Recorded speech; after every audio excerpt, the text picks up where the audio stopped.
जय बालाजी दोस्तों, आपका राजनीति टॉक के चैनल में स्वागत है। तो आज हमारा टॉपिक है संघीय कार्यपालिका, मंत्री परिषद तथा प्रधानमंत्री। क्या हमारी कार्यपालिका में मंत्री परिषद और प्रधानमंत्री का क्या रोल होता है, क्या कार्य होता है, तो आज हम इसके बारे में चर्चा करेंगे। तो भारत की जो मंत्रिमंडल है उसकी मुख्य विशेषताएं क्या हैं? तो सबसे पहली मुख्य मुख्य विशेषता है कि राष्ट्रपति का मंत्रिमंडल से अलग होना। जो हमारा राष्ट्रपति और मंत्रिमंडल से अलग होता है। इंग्लैंड के जैसे सम्राट के भांति भारत का जो राष्ट्रपति होता है वो भी राज्य का नामात्र का एक अध्यक्ष माना जाता है।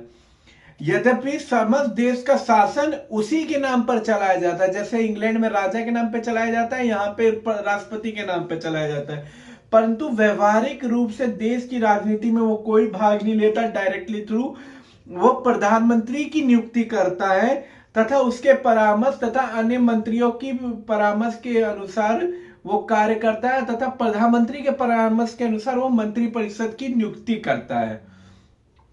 परंतु राष्ट्रपति ना तो मंत्रिमंडल की बैठकों में भाग लेता है और ना ही उसकी अध्यक्षता कभी वो करता है। प्रशासन संबंधी सभी निर्णय कौन लेता है? मंत्रिमंडल लेता है। और तथा जिनकी बैठकों की अध्यक्षता कौन करता है? हमारे देश का प्रधानमंत्री करता है। प्रधानमंत्री उन बैठकों का कार्यक्रम जो एक तरह से एजेंडा तैयार किया जाता है वो प्रधानमंत्री डायरेक्टली राष्ट्रपति को उसकी जानकारी देता है। राष्ट्रपति स्वयं भी यदि चाहे तो प्रधानमंत्री से किसी विभाग या किसी विषय के बारे में वो सूचना प्राप्त कर सकता है। पर कभी कभी महत्वपूर्ण विषयों पर राष्ट्रपति अपनी सलाह प्रधानमंत्री को दे सकता है कि राष्ट्रपति सलाह दे सकता है, मनवा नहीं सकता है। परंतु उसके परामर्श को मानना ना मानना वो किस पे होगा? प्रधानमंत्री तथा मंत्रिमंडल पे। मंत्रिमंडल तथा संसद में आपस में क्या सहयोग होता है? भारत की जो मंत्रिमंडल की व्यवस्था है उसकी एक अन्य विशेषता है कि मंत्रिमंडल तथा संसद के बीच में एक गहरा संबंध होता है और उसका सहयोग होना आवश्यक है। प्रधानमंत्री तथा मंत्रिमंडल के अन्य सभी सदस्य संसद के एक अथवा दूसरे सदन के सदस्य होते हैं, लोकसभा और राज्यसभा के। यदि कोई मंत्री अपने पद का कार्यभार संभालते समय संसद के किसी भी सदन का सदस्य नहीं होता है तो उसे 6 महीने के अंदर संसद का सदस्य बनना ही पड़ता है, नहीं तो उसे संसद छोड़नी पड़ जाएगी।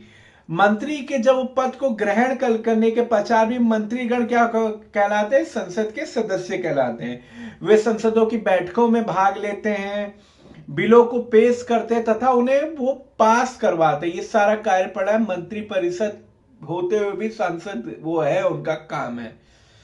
वास्तव में संसद में सभी महत्वपूर्ण बिल मंत्रिमंडल के सदस्य के द्वारा ही पेश किए जाते हैं। मंत्रिमंडल के सदस्य ही वो पेश करते हैं, जिसका बाद में कार्य होता है कि एमपी वगैरह वो नियम पास करेंगे। और जब दोनों सदनों में उस पर बहस चलती है तब जाके कोई कानून पास होता है। अब क्या इसकी राजनीतिक एकरूपता किस प्रकार से है? मंत्रिमंडल का निर्माण करते समय इसके सभी सदस्य प्राय एक ही राजनीतिक दल से लिए जाते हैं। जो पार्टी जीतती है वही मंत्रिमंडल का गठन करती है, वही अपनी हर विभाग, गृह मंत्रालय, रक्षा मंत्रालय, सड़क परिवहन मंत्रालय, स्वास्थ्य मंत्रालय, रेल मंत्रालय संभालती है। प्रधानमंत्री संसद में क्या होता है? बहुसंख्यक दल का नेता होता है, वो विपक्ष का भी और लोकसभा का, पूरे संसद का नेता प्रधानमंत्री होता है। विपक्ष का एक नेता होता है जो प्रधानमंत्री से सवाल पूछता है, पर पूरे संसद का अध्यक्ष वही कहलाता है। और मंत्रिमंडल में केवल ऐसे व्यक्तियों को ही वो शामिल करता है जो एक ही अर्थात उसी दल से संबंध रखते हैं, क्योंकि वो जीते होते हैं। यह सिद्धांत सरकार की स्थायित्व मतलब सरकार टिके रहने के लिए बहुत ही आवश्यक माना जाता है। आरंभ में सन 1950 में प्रधानमंत्री जवाहरलाल नेहरू जो भारत के प्रथम प्रधानमंत्री थे, अपने मंत्रिमंडल में उन्होंने कुछ ऐसे सदस्यों को शामिल किया था जो कांग्रेस दल से भी संबंध नहीं रखते थे, पर वो शामिल किया था। ये सिर्फ उन्होंने किया, उसके बाद आज तक किसी ने किया। और ये कौन कौन थे? इसमें सबसे पहला नाम आता है doctor Shyama Prasad Mukherjee, doctor B R. Ambedkar जो भारत के प्रथम कानून मंत्री थे, वो भी कांग्रेस पार्टी के सदस्य नहीं थे, फिर भी उनको मंत्रिमंडल में जगह दी गई।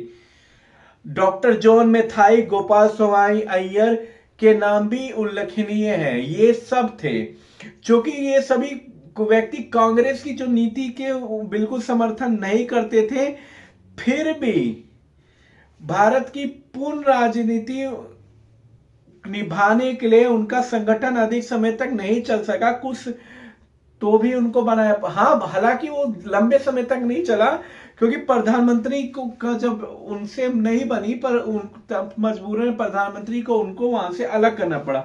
लेकिन उसके बाद 1989 के बाद भारत के उभरते, मतलब 1989 के बाद क्या हुआ कि प्रधानमंत्री बहुत जल्दी जल्दी चेंज हुए, तो उसमें अलग अलग पार्टियों के अलग अलग नेता बने। जब तक पूर्ण बहुमत नहीं होती, जब तक सरकार में नेता मंत्रिमंडल का स्थायित्व नहीं हो पाता है।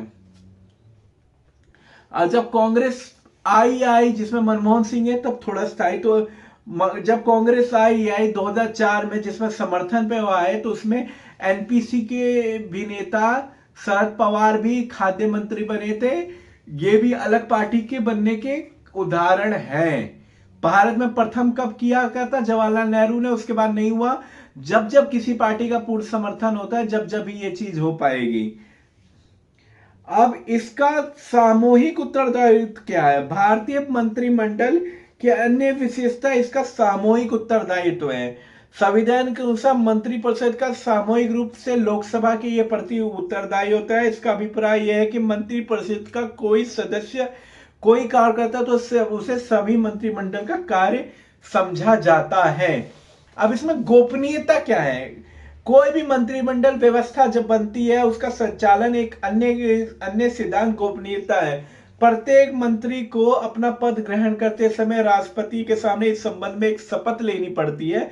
प्रत्येक मंत्री के लिए आवश्यक है कि वो मंत्रिमंडल में होने वाले विचार विमर्श को गोपनीय रखे और तथा देश की तरफ प्रकाशित जब ना करे, किसी से कोई अदर कंट्री या अदर देश को हानिकारक स्थिति में ना पहुंचाए, यह उसका कर्तव्य है।